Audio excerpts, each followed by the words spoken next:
Mr. Prime Minister, thank you so much for hosting us, not just here, but your hospitality while we're here in Somalia.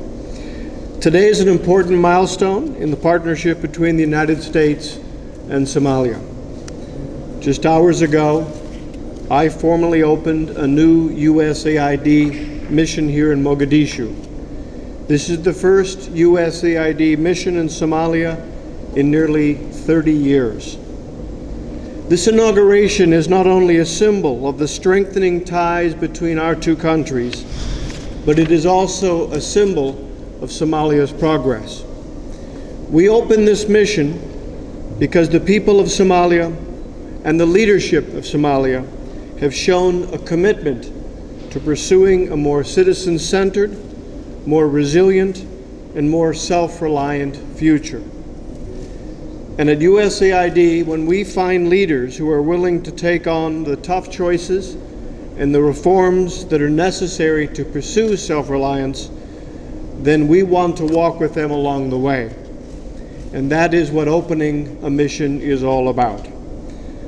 The government of Somalia's reform efforts, based on a sincere commitment to peace, citizen-responsive governance, and the expansion of economic opportunity, have built optimism across this country.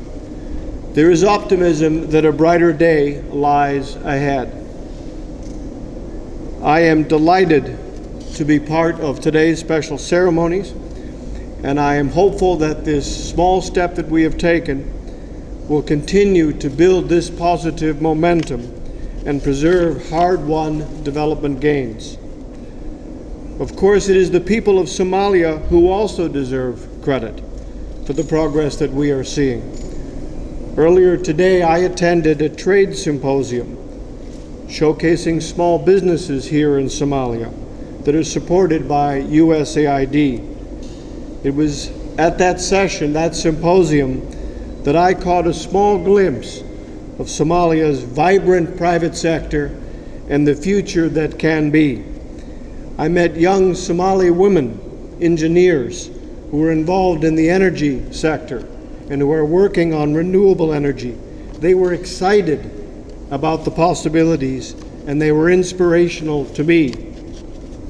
I met men and women who were involved in the fishing sector, and they were proud to show me their very big mahi-mahi and kingfish and tuna, and they were talking about the possibilities if they can only have access to larger markets.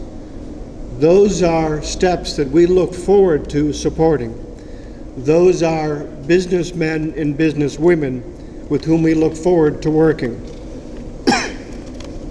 Despite a difficult operating environment, these resilient business leaders, they're still finding ways to succeed. USAID is proud to partner with them to help them build capacity, to expand their businesses, while at the same time creating more jobs for the people of Somalia. There is much to be optimistic about.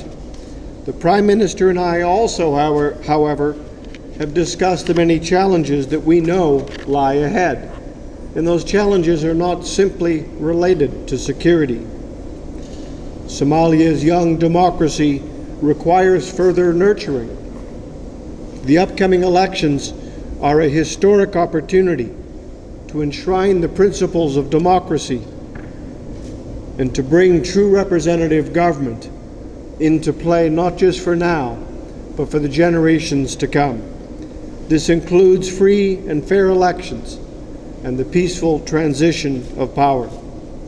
There's also the prospect of debt relief, a vital goal to strive for, but one that requires the government to continue with difficult economic reforms and efforts to stamp out corruption.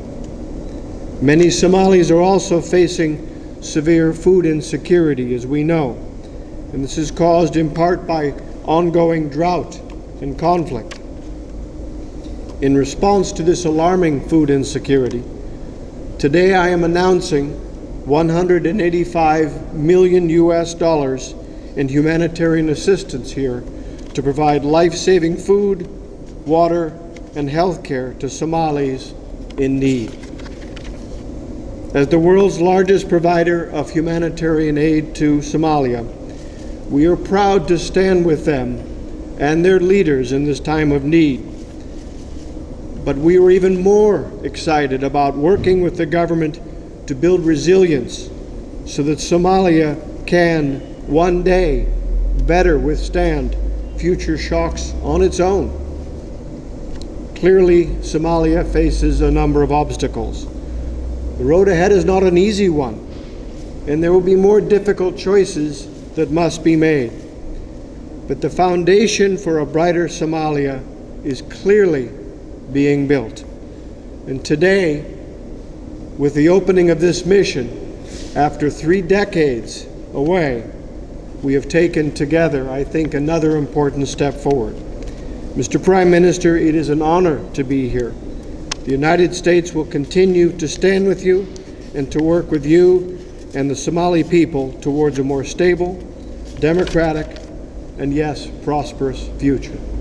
Thank you.